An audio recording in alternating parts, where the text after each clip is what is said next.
ओम नमो भगवते वासुदेवाय। ओम नमो भगवते वासुदेवाय। ओम नमो भगवते वासुदेवाय। श्रीमद् भागवत जगन्नाथ दासंक कृत द्वितीय स्कंद द्वितीय अध्याय श्री शुक उवाच। ये जेते कहिली मु तोते ईश्वर शरीर समेते ए स्थूल देह मने धरी सुबुद्धि बळे যত্ন करी से हरि अंतर बाहारे अन्य के अछि ए संसारे से सर्वबुद्धि अनुभूत स्वप्न जाग्रत मध्य स्थित सत्य आनंद जल निधि भक्त जनक सर्व सिद्धि जार तहु ए जगत आत्मार संगे उदय अस्त एही प्रकारे पूर्व काले से आत्मजोनि एसयळे आत्मस्मरण बुद्धि बळे सर्जिला ए विश्वमंडले आत्मा को पाली पुणी हरे बोईत जन्हे वाणिज्यरे शबदमय ब्रह्मपथ जे मार्गे जीव आत जात पड़ी भ्रमई अध ऊर्ध्वे किछि न लभे लाभ पदे बासनामय मया जाने न बुझे निरत भ्रमणे ताहांक मध्य से सुबुद्धि जाने बेपार सदबुद्धि विचार करे माया पथे मुहि भ्रमई किस अर्थे श्रम लभई आत जात लाभ न मिले मोर हस्त एणु ए पथ श्रम तेजी जे प्राणी आत्मा लाभ खोजी प्रत्याशा द्वारे प्रत्याशा दूरे परिहरे आत्मा आत्मारे बोध करे अल्प सुखे आत्मतोष गोविंद बर्तई दिन उपवास गोविंद थाउए वसुंधरी अंक कि सुख सुवर्ण पलंक समर्थ भुज थाउ बामे कि प्रयोजन उपाधाने जे बाबा अछटी जे बेबा अछटी अंजली कि प्रयोजन पाकस्थली दिग्बलक जेबे थिब पट बस्त्रे किस हेब वृक्षर जेउ फल मान से कि नुहंती भिक्षान्न नदी सबु की सुखी अछि गिरी गुहा की रुंधी अछि हरि की न रखे भकत धन लाभरे किंपाचित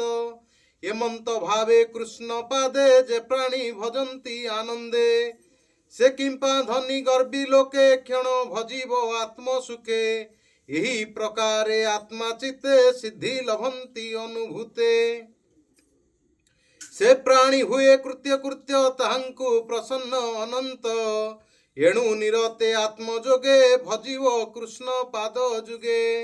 मुझेते कहिली विश्वासे एणु संसार हेतु नासे ए भव अनादर करी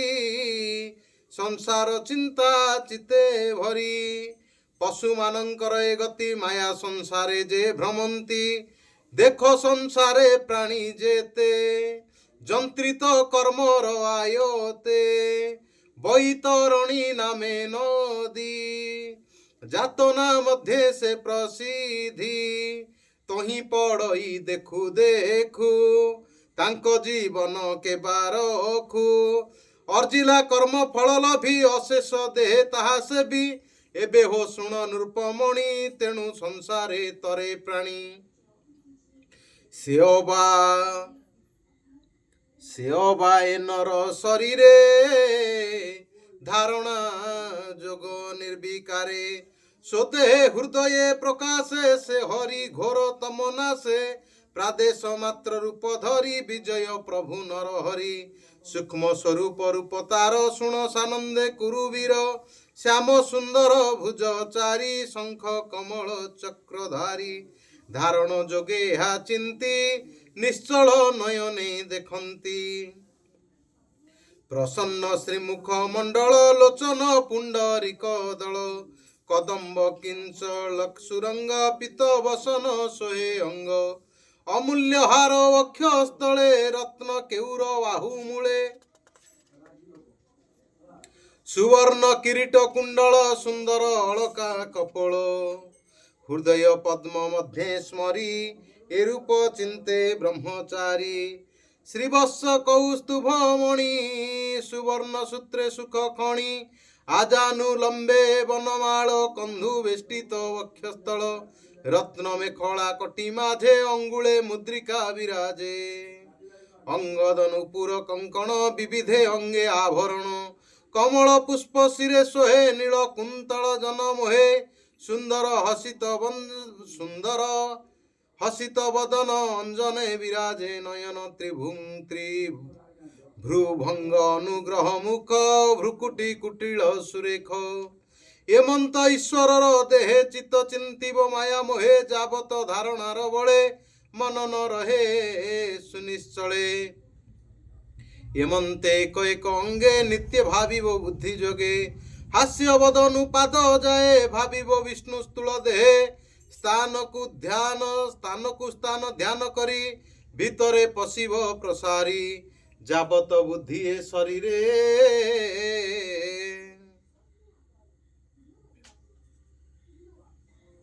ପରମ ଶୁଦ୍ଧନ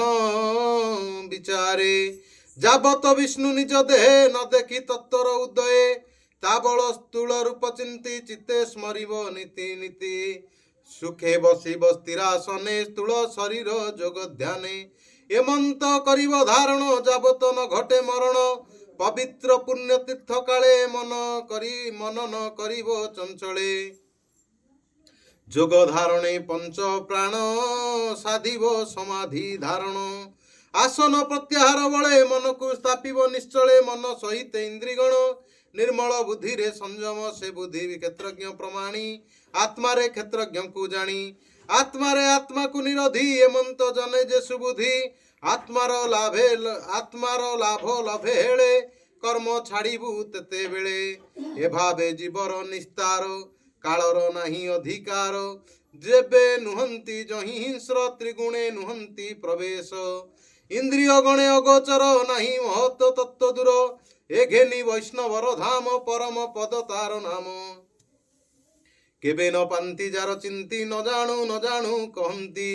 ଦୁରାତ୍ମା ଭାବ ପରିହରି ସୁହୃଦ ଭାବ ଚିତ୍ତେ ଧରି ପରମ ପଦେ କରି ସ୍ଥାନ ତେବେ ସାଧିବ ଦୃଢ଼ ମନ ବିଶ୍ୱକୁ ବ୍ରହ୍ମମୟ ଭାବି ପାରିଲେ ହେବ ସର୍ବସିଦ୍ଧି ବାମ ଚରଣ ପଛଭର ତେଣେ ନିରୋଧୀ ମୂଳାଧାର ମୂଳ ପବନ ଊର୍ଦ୍ଧ୍ୱେ ତୋଳି ନାଭି ପବନ ସଙ୍ଗେ ମିଳି ବେନି ପବନ ତୋଳି ବଳେ ସ୍ଥାପିବ ହୃଦର ହୃଦୟ କମଳେ ତହୁଁ ତୋଳିବ ତିନି ପ୍ରାଣ କଣ୍ଠ ଯେ ବସଇ ଉଦାନ ବ୍ୟାନ ପବନ ତାର ତୁଲେ ଧରି ସ୍ଥାପିବ ତାଳୁ ମୂଳେ ତହୁଁ କୁମ୍ଭକ ସାଧି କରି ପ୍ରାଣକୁ ଭୂମଣ୍ଡଳେ ଭରି ନିରୋଧ କରି ସ୍ୱାହା ସ୍ମରଣ କରିବ ଓଙ୍କାର ନିୟତ ଥାଇ ଯୋଗ ବନ୍ଧେ ତେବେ ସ୍ଥାପିବ ବ୍ରହ୍ମରନ୍ଧ୍ରେ ନିଶ୍ଚଳ ଯୋଗେ ଦୃଢ଼ ସ୍ୟାଧି ତତ୍କ୍ଷଣେ ବ୍ରହ୍ମରନ୍ଧ୍ର ଭେଦି ପରମ ପଦେ ତାର ଗତି ବ୍ରହ୍ମାର ବ୍ରହ୍ମ ଲୋକେ ସ୍ଥିତି ଗୁଣ ସମୂହ ଅଷ୍ଟନିଧି ଯେଣୁ ବାଞ୍ଛଇ ମନ ସିଦ୍ଧି ମନ ଇନ୍ଦ୍ରିୟ ଗଣ ମେଳେ ତତ୍କ୍ଷଣେ ବ୍ରହ୍ମ ଲୋକ ମିଳେ ଯୋଗେଶ୍ୱରଙ୍କର ଏ ଗତି ପରମ ପୁରୁଷ ବୋଲାନ୍ତି ଏମନ୍ତ ତିନି ଲୋକ ଜିଣି ଶୁଣ କହିବା ପରିମାଣୀ ଯେ କର୍ମ ସାଧେ କର୍ମ କାଣ୍ଡେ ସେ କାହିଁ ଲଭେ ঊର୍ଧ୍ବ ଦାଣ୍ଡେ କେବା ଲଭିବ କର୍ମ ଭାଗେ ସମାଧି ବିଦ୍ୟା ତପ ଯୋଗେ ସୁଶୂନ୍ୟ ରନ୍ଧ୍ରେ ବ୍ରହ୍ମପଥେ ଜ୍ୟୋତି ପ୍ରକାଶେ ঊର୍ଧ୍ୱଗତେ ବିଧୌତ କଳମୁଷ ଶରୀର ସେ ଚିତ୍ରେ ସ୍ଥିତି ସୁଶୂନ୍ୟାର ସେହି ସୁଶୂନ୍ୟ ଚକ୍ର ସାର ଯେ ଚକ୍ର ତଳେ ଧ୍ରୁବପୁର ବିଶ୍ୱର ନାଭି ସେ ବୋଲାଇ ଆତ୍ମା ସ୍ୱରୂପେ ତହୁଁ ଯାଇ ପ୍ରବେଶ ପରମ ସ୍ୱରୂପେ ବ୍ରହ୍ମ ନିର୍ବାଣ ମହଲ୍ଲୋକେ କଳ୍ପ ଆୟୁଷ ସିଦ୍ଧ ଗଣେ ଯହିଁ ରହନ୍ତି ଅନୁକ୍ଷଣେ ସେ ପୁଣି କଳ୍ପ କ୍ଷୟ କାଳେ ଅନନ୍ତ ନିଶ୍ୱାସେ ଅନଳେ ଦହନ ଦେଖି ଅନ୍ତରିକ୍ଷ ଅନନ୍ତ ଶୟନ ପ୍ରତ୍ୟକ୍ଷ ସିଦ୍ଧେଶ୍ୱରଙ୍କ ସ୍ଥାନ ପଶେ ବେଦଜା ବ୍ରହ୍ମ ଲୋକେ ଘୋଷେ ସଂସାର କର୍ତ୍ତା ଯେ ବୋଲନ୍ତି ଯେ ବ୍ରହ୍ମା ବ୍ରହ୍ମ ଲୋକେ ସ୍ଥିତି ଯେ ପୁରେ ନାହିଁ ଦୁଃଖ ଶୋକ जरा मरण उद्वेक चित्त अनर्थ हेतु कहीं जन्म मरण भय नाही केते काल से भुवने रही चिंतई अवधाने पृथ्वी रूपे लिंग देहे से पुणी विहरे निर्भये पृथ्वी रूपे जले जाई से इष्ट भोगता भुंजई अनेक समतहु स्थिति ज्योति स्वरूप प्राण चिंती पवने करई संचार धरई पवन शरीर से वायु काले नभे पुर से जीवलिंग रूप धर गंध कल्पई घ्राण मात्रे रसकु रसना संगते दुष्टि रूप को संहारी तुक स्पर्शरे से हरि शब्द गुणे कर्ण भारी रूप प्राणे सूक्ष्मे धरी बुद्धि इंद्रिय भावेणे पंचमात्रा परमाणे ए अहंकार भगवान बुद्धि इंद्रिय दिव्य ज्ञान पंच विकार पंच देवा मन सम्मते करी सेवा ए पंच देवता सहिते सूक्ष्म स्वरूपे महत तत्वे से तत्व गुण रसंता संस्थान प्रधान देह हुए लीन नित्य निर्गुण से निरोधे दश इंद्रिय आत्मा साधे आत्मा निरोधे आत्मज्ञाने प्रवेश करे अव्यमाने आनंद ज्ञाने रस भोले शांति भजई सिनेश्चले एमंते धारणानुभाव निश्चय पशई वासुदेव हे शुणुचु भागवत शुणुचु कौन कहली कहली शेष पद আমার দরকার নাই বন্ধ করে স্টে শুনুন 5 মিনিট শুনুন পাইজিও एमंते धारणानुभाव निश्चय पशई वासुदेव अंते लभई जेते गति काहाकु कही भगवती जही पशिले आत्मा मन न लभे पुनरागमन शुण नृप परीक्षित जेणु पुछिलु भागवत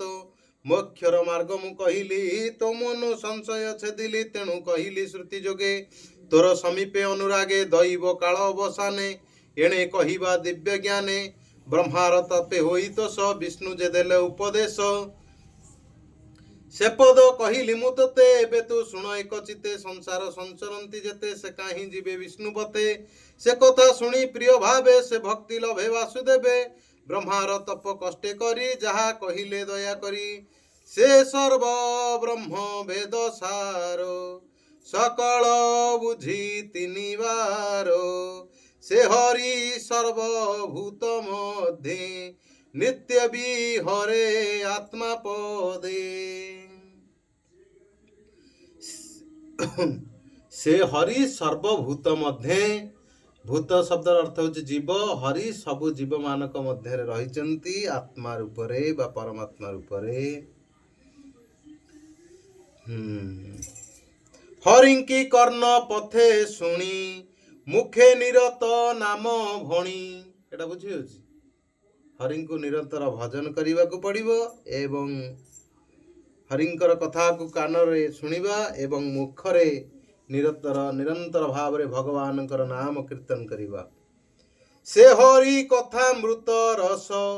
जे करे कर्ण पथे प्रास हरि कथा को जे कान बाड़े पान करंती विषय विष नासी चित पवित्र करे अंतर्गत हृदय थिवा विषय रूपक अनल दग्धीभूत हेब